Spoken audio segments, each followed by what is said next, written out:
In the heart of West Africa, amidst the vibrant and resilient nation of Burkina Faso, a story unfolds, a tale not of politics or power, but of the very essence of human character.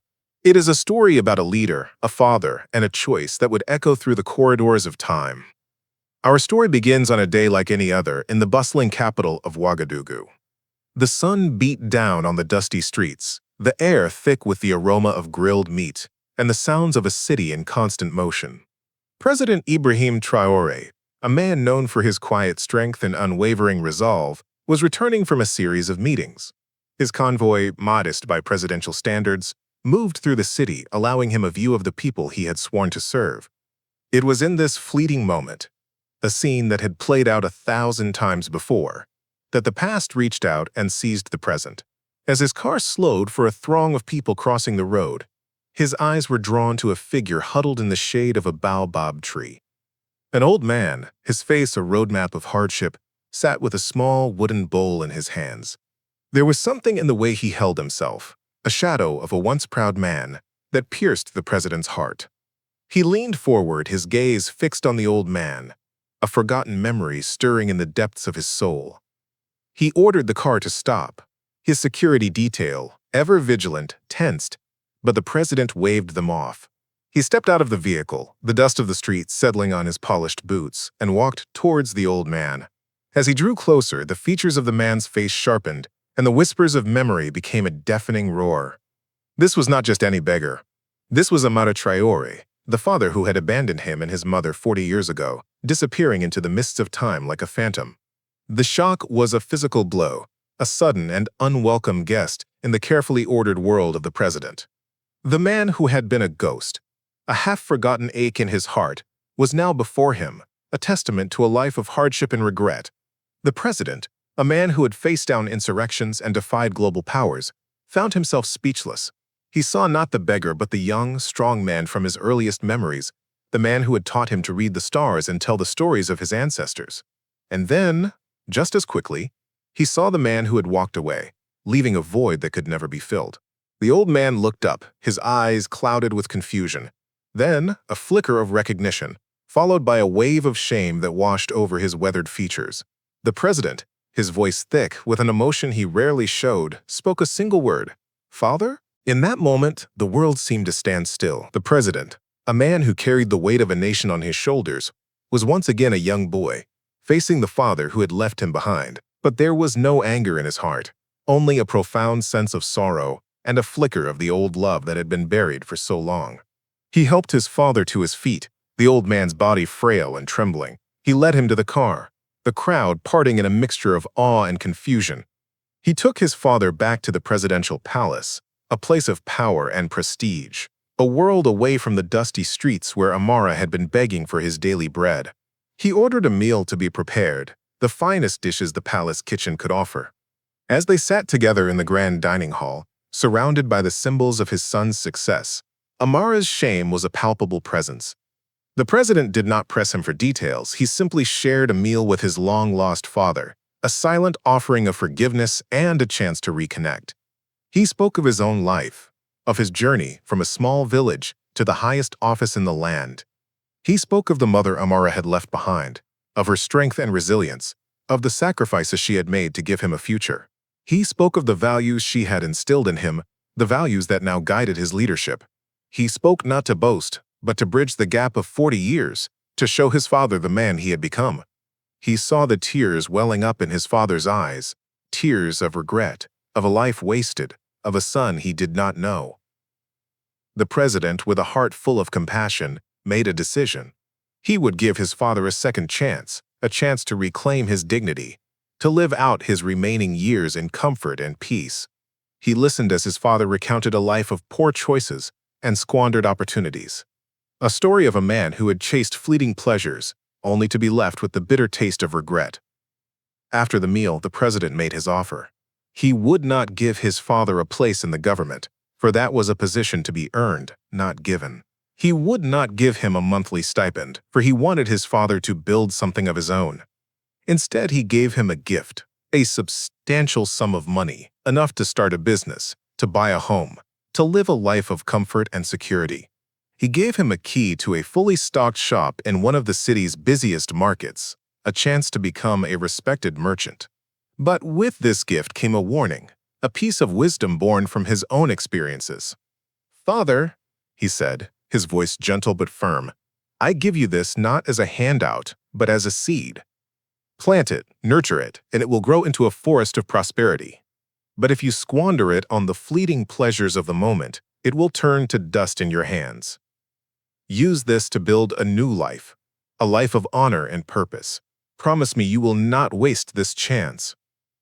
Amara, his eyes shining with unshed tears, promised. He swore he would make his son proud, that he would honor this incredible gift. For a few weeks, it seemed as though Amara would keep his word. He opened the shop, and the initial days were filled with the promise of a new beginning. He enjoyed the respect that came with being a shop owner, the deference of his neighbors, the feeling of having money in his pocket once more. But the seeds of his character, the flaws that had led him to a life of poverty, had not been uprooted. They lay dormant, waiting for the first reign of temptation, the discipline of running a business, the daily grind of serving customers, the responsibility of managing his finances. It all began to wear on him. He had grown accustomed to a life without responsibility, a life of instant gratification, and the slow, steady work of building a future felt like a chain around his neck. The whispers of his old life began to call to him, the allure of the gambling houses, the easy camaraderie of the drinking dens, the fleeting thrill of a risky venture. He started by taking a little from the shop's earnings, a small amount to celebrate his good fortune. But a little soon became a lot, and the celebrations became a nightly affair. He surrounded himself with a new set of friends, men who were drawn to his sudden wealth like moths to a flame. They praised his generosity, they marveled at his stories, and they encouraged his every indulgence. He began to see the shop not as a source of sustainable income, but as a personal bank, a treasure chest to fund his hedonistic lifestyle. He neglected his duties, leaving the shop in the hands of a young, inexperienced assistant while he spent his days and nights in a haze of pleasure. He bought expensive clothes, he threw lavish parties, he gambled away vast sums of money on the turn of a card. He was no longer the humble beggar, but a man of great wealth, and he wanted everyone to know it. His pride, the very thing that had been so wounded by his life on the streets, now swelled to a monstrous size. He saw himself not as a man who had been given a second chance, but as a man who was finally getting what he deserved. The wise counsel of his son was a distant memory, a faint echo drowned out by the noise of his own self-indulgence. He had been given a seed, and instead of planting it, he had roasted and eaten it, savoring the momentary taste while ignoring the promise of a future harvest. The shop, once a symbol of hope and redemption, became a hollow shell, its shelves slowly emptying, its customers drifting away. The money, once a vast and seemingly endless ocean, was now a rapidly shrinking puddle. The downfall was as swift as it was predictable, a tragic testament to a character flaw that had remained unchanged for 40 years.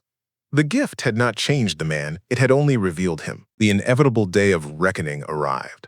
The last of the money was gone, the shop was an empty husk, and the so-called friends had vanished like morning mist. Amara Traoré found himself exactly where he had started, on the dusty streets of Ouagadougou, only this time the weight of his failure was a far heavier burden than his old begging bowl. Humiliated and desperate but not humbled, he made his way back to the presidential palace. He did not come with an apology on his lips or a heart full of repentance. He came with a list of excuses, a sense of entitlement, and a burning resentment. He stood before his son, the president, and spun a tale of woe. He spoke of dishonest employees who had robbed him blind, of jealous competitors who had sabotaged his business, of the sheer bad luck that had plagued him from the start. It was a performance worthy of a master actor, but the president, a man accustomed to seeing through the deceptions of others, was not moved. Amara's voice rose, his feigned sorrow turning into a demand. "The money you gave me," he said, his voice laced with accusation. "It was not enough. The shop was in a bad location. You set me up to fail. As your father, I deserve more. I need more to truly get back on my feet." He demanded another sum, larger this time, insisting it was the only way he could rectify the mistakes that had been made. President Ibrahim Traoré listened in silence, his expression a mask of calm disappointment. When his father had finished, he shook his head slowly. "Father," he began, his voice low and steady. The problem was not the size of the gift. The problem was not the location of the shop or the people you hired. I gave you a fishing net, and you used it as a hammock. The problem, father, is in here, he said, gently tapping his own chest. It is a flaw in character, a lack of discipline, a thirst for the easy path that will always lead to a dead end. He refused his father's demand for more money, but he did not turn him away empty-handed. He offered him something far more valuable, a path to redemption through accountability. I will not give you another coin to waste, the president stated, but I will give you a chance to build the one thing you lack, character. Tomorrow morning you will report to the foreman of the new public works project. You will be given a shovel, and you will work alongside other men building the new road. You will earn your bread with the sweat of your brow. You will learn the value of a day's labor and the discipline of routine. This is the only help I will offer you now. Amara stared at his son in disbelief, his face contorting into a mask of rage. A shovel? Him, the father of the president, digging ditches like a common laborer? The perceived insult was too much for his pride to bear. He spat on the marble floor of the palace, his eyes burning with hatred. You are no son of mine, he snarled, before turning and storming out, leaving the president alone with the heavy silence and the bitter taste of his father's unchanged heart. Resentment is a poison that rots the soul from the inside out. For Amara, the president's offer was not an act of tough love, but the ultimate humiliation. In his twisted view, his son had not tried to help him, but had deliberately shamed him. Consumed by this perceived betrayal, his bitterness festered into a desire for revenge. He sought out his old gambling companions, men of questionable character who had helped him squander his fortune. He found in them a receptive audience for his venomous tales. He painted the president as a cruel, ungrateful son who had cast his own father aside. Together they hatched a desperate and treacherous plan. Amara, using the lingering credibility of being the president's father, would gain access to a state warehouse near the market, a place where emergency grain supplies were stored. They would steal the grain, sell it on the black market, and not only enrich themselves but also create a food shortage that would embarrass the government and undermine the president's authority. Their conspiracy, however, was not as secret as they believed. In the bustling market, where whispers travel faster than the wind, their careless talk was overheard. Adama, the young, hard-working leather vendor, had watched the entire saga of Amara's rise and fall with a heavy heart.